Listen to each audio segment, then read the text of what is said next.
Hey guys, this is Nathan here, Western Welding Academy. Today, me and old Jerome Martinez here, we're going to do a little weld off.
Alright, so the outcome is, old Jerome here won.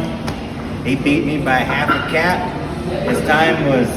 did it in 16 minutes, 23 seconds. He beat me by 2 minutes. So, it was a nice tight race. I had a feeling I was going to lose. A lot slower process, but it was pretty dang close. So, congratulations, Jerome. But mine is better.